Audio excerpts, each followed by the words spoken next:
안녕하세요. 캐나다에 사는 용접사 김재환이라고 합니다. 오늘은 렌트 투 렌트 투 오운이라는 집을 살 수 있는 전략인데 그 전략에 관해서 설명을 드리려고 해요. 렌트 투 오운이라고 하는데 영어로 이렇게 렌트 투 오운이거든요. 렌트를 하다가 집을 소유를 하는 걸로 넘어가는 시스템이에요. 근데 보통 이거를 사람들이 많이 안 하고 좀 이렇게 약간 좀 부정적인 경향을 많이 가지고 있거든요. 많이 취급을 잘 안 하는 편이에요. 이게 중간에 문제가 좀 끼어 들어갈 수가 있고, 뭐 사기꾼들도 있고, 뭐 이렇게 문제가 발생할 여지가 많이 있다 보니까, 그래서, 그래서 그 평판이 그렇게 좋은 편은 아니에요. 근데 이제 프로그램만 보면 괜찮은 프로그램이거든요. 좋게 잘 사용을 하면 서로 좋은 조건이 될 수가 있어요. 서로에게.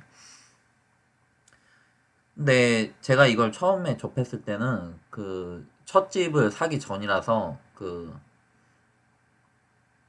바이어 입장에서 이거를 봤는데 좀 셀러한테 많이 유리한 그 조건이 많이 들어가 있는 거예요. 그래가지고 유심히 안 보다가 이제 저희가 집을 팔려고 하니까 이제 고려를 해보게끔 됐죠. 그래가지고 광고를 좀 올렸는데, 바로 반응이 오는 거예요. 그래가지고 저희가 부랴부랴 렌트토 오운에 관해서 이제 공부를 하게끔 됐죠.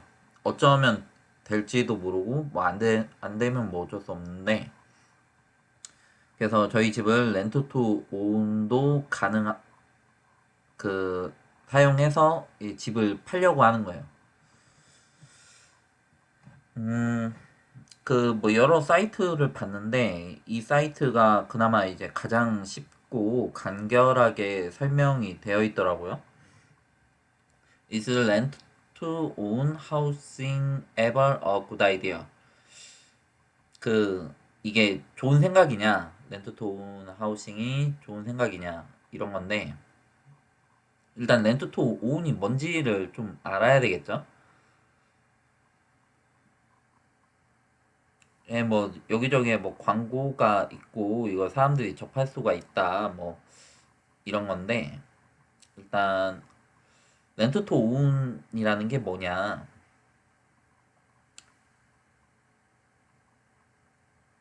어, 이 대략적으로 한 1년에서 한 3년 정도를 이제 그 계약을 일단은 해요. 계약을 하고 그리고 이제 처음에는 이제 렌트를 하죠. 렌트 비용을 내고 그 렌트를 하는데 그 캐나다에는 전세 제도가 없어요. 그 전세 제도는 한국에만 있는 걸로 알고 있거든요. 다 월세예요, 월세. 그래서 월세를 내는데 이 렌트 투는 그 월세에다가 렌트 피에다가 그 플러스 언 에디셔널 피를 좀 더 내는 거거든요. 그 비용을 조금 더 내요. 그 이제 그 비용은 그 다운 페이먼트를 할 때 그 들어가 가지고 최종적으로는 이제 집값에 들어가는 거예요. 집값에. 다운 페이먼트 많이 해요. 그 이제 보증금이죠, 보증금. 어, 그, 왜, 매년 집값이 올라가는 경우가 있잖아요. 어느 지역에 따라서. 근데 이제 이 계약을 하게끔 되면, 이 계약이 성사됨과 동시에 이제 집값이 묶여요. 그래가지고, 뭐, 계약 기간이 3년인데, 3년 뒤에 뭐 집값이 많이 뛰었다라고 해도, 이, 이, 이 집의 가격은 이 계약을 한 당시로 묶이는 거죠. 어떻게 보면 이제 그 점이 바이어한테는 좀 장점이 될 수가 있죠. 집값이 오를 것 같은데 이 집을 사고는 싶고 아직 조건은 안 되는 거예요. 어,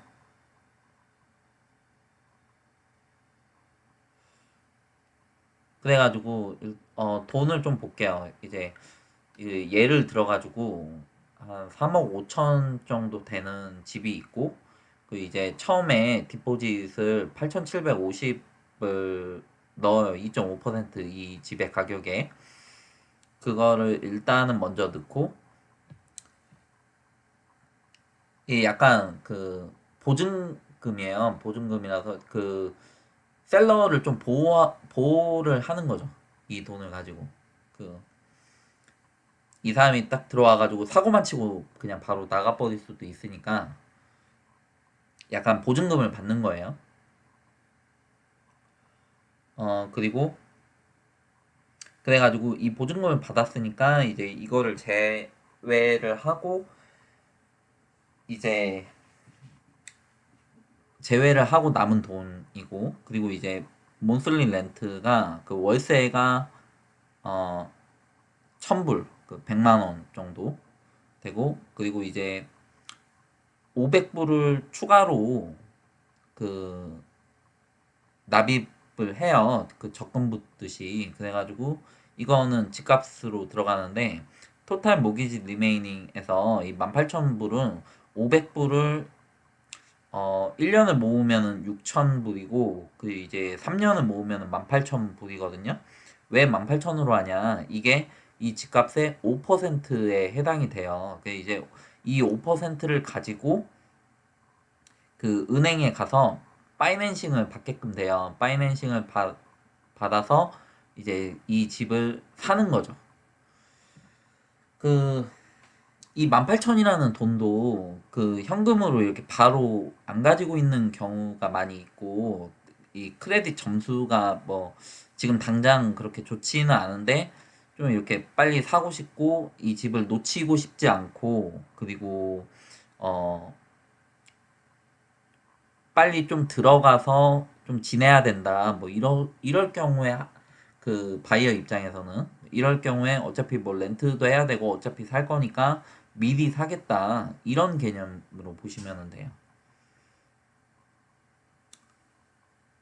그럼 왜 그 렌트 피도 내고 그리고 캐시도 미리 내냐? 뭐 이렇게 그 물어볼 수가 있는데 여기 보면은 이제 the deposit money will be held by the homeowner as a credit towards the price of the homeowner the, at the end of this option on the theory. 어. 그러니까 쉽게 얘기해서 셀러를 보호하기 위해서 그 보증금을 받는다 이렇게 보시면 되고요. 그리고 이게 그 실제로 작동이 잘 안 된다라고 하는 건데 그 여기 보시면은 많은 사람들이 뭐 실제로 해보니까 이게 좀 작동이 좀 잘 안 됐다 뭐 이런 이야기를 하는 건데 하다가 좀 일찍 파토가 난 거예요. 그리고 그 이게 바이어가 눌러 앉았대요. 그 집에 몇 달 동안 이제 그런 경우도 많이 있었다 뭐 이런 이야기를 하는 거고 deals open one-sided 이거는 그 좀 약간 좀 셀러 쪽이 좀 유리한 입장인 거는 맞는 것 같아요. 제가 봤었을 때는 셀러한테 좀 유리한 조건이 있는데 그럼 뒤에서 좀 더 볼게요. 이건 뭐 별 내용이 없는 거고, 예. 렌트 투 오는 대략적으로 뭐 그런 건데 이제 어 이게 여기 보시면은 이게 설명이 되어 있는데 인오프한 그 다운 페이먼트를 안 가지고 있고 그리고 크레딧 스코어가 그 신용 점수가 그 집을 사기 위해 필요한 신용 점수가 그렇게 좋은 상태가 아닌 상태에서 이제 집을 살 수 있는 방법이에요. 그러니까 쉽게 얘기해서 내가 집 살 여건이 안 되는데 이 집을 사고 싶을 때 이제 다운 페이먼트도 만들어야 되고 한 5% 정도는 만들어야 이제 CMHC를 통해서도 그 저기 그 모기지 신청을 할 수가 있거든요.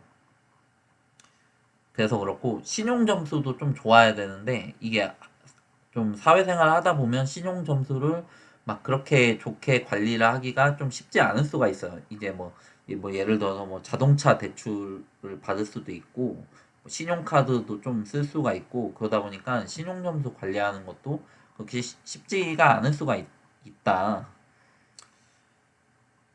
그런 경우에 이제 집을 살 수 있는 방법이에요. 그래가지고 근데 이제 좀 조심스럽게 접근을 해라 뭐 이런 이야기를 하고 있는 건데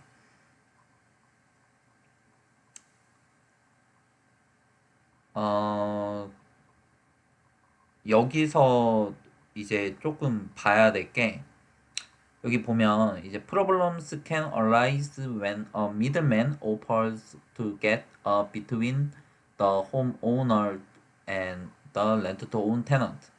그 중간에 그 에이전시라고 해야 되나 이제 그 중간에 중개인이 붙는 건데 중개인이 이제 오퍼를 해요. 그 이제 내가 이거를 관리를 해주겠다. 그 오너한테. 그걸 위해서 수수료를 조금 받고 내가 이거 렌트 투 오운으로 관리해주겠다. 그리고 반드시 팔아주겠다. 그 이제 뭐 이런 약속을 한 다음에 근데 이제 이 미드맨이 이게 사기꾼이에요, 사기꾼. 그래가지고 중간에 이제 그 돈을 가지고 다 날르는 거예요. 그 이제 아까 얘기했다시피 그 이제 천불은 렌트피로 나가고 그건 이제 천불은 오너한테 가는 거죠. 그리고 이제 500불은 이제 그 집값으로 들어가야 되는 거니까 점차적으로 이렇게 쌓여야 되는 돈인데 이제 그 돈을 가지고 중간에서 이제 딜을 하다가 날른 거죠. 무슨 얘기인지 아시겠죠? 그런 경우를 좀 조심을 해야 된다. 그래가지고 여기서는 어떻게 그 조언을 했냐. Here are some suggestion이 있거든요. 그 이제 이 디포짓 하는 그 돈을 그 트러스트라고 그 좀 이렇게 공인된 그 은행이나 이렇게 그 기관에다가 그 돈이 들어가게끔 하라라는 거예요. 그 돈을 그 이제 공인된 곳에 넣어라 이런 이야기를 하는 건데 보통 이거 하게끔 되면 변호사도 쓰고 그리고 리얼터도 쓰거든요. 이게 집 계약의 일종이에요. 그래가지고 변호사가 무조건 들어가야 되는데 그렇게 되면은 이제 그 돈은 그 뭐냐 그 추가로 납입하는 돈은 이제 변호사 쪽에서 이제 중간에서 이제 관리를 하다가 이제 계약이 성사가 되거나 이렇게 계약이 완전히 끝나고 이제 그 바이어가 집을 바로 사게끔 되면 그러면 이제 그 돈이 이제 바이어 쪽의 재산으로 이제 넘어가는 거죠. 그 5% 다운 페이먼트로 들어가는 거예요. 그 do your homework 그 일을 좀 하라는 건데 비용이 조금 들 수가 있대요. go to the country registry office 그 뭐냐 지역 사무실 가가지고 owners title record를 떼라. 그 이제 그 한국말로 치면 등기부 등본이라고 하나요? 이제 그거를 뗄 수가 있나 봐요. 그 이제 저는 한 번도 안 해봤는데 그냥 저희는 리얼터한테 다 물어보거든요. 그 이제 리얼터가 뭐 그런 거를 알아서 좀 이제 해주다 보니까 뭐 저희는 따로 확인을 한 적은 없어요. 리얼터도 잘 쓰셔야 돼요. 그 이제 계약을 잘 해야 되고 하는데 나중에 기회가 있으면은 그거는 또 말씀을 드릴게요.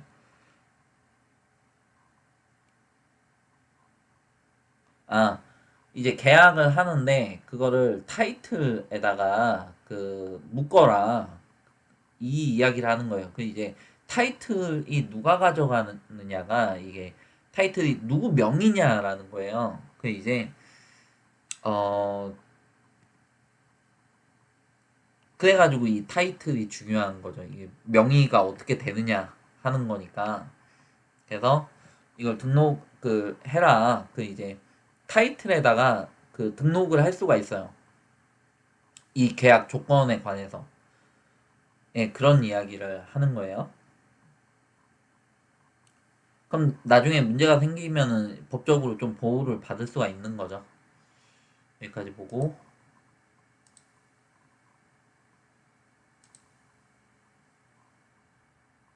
이거는 안 봐도 될 것 같고.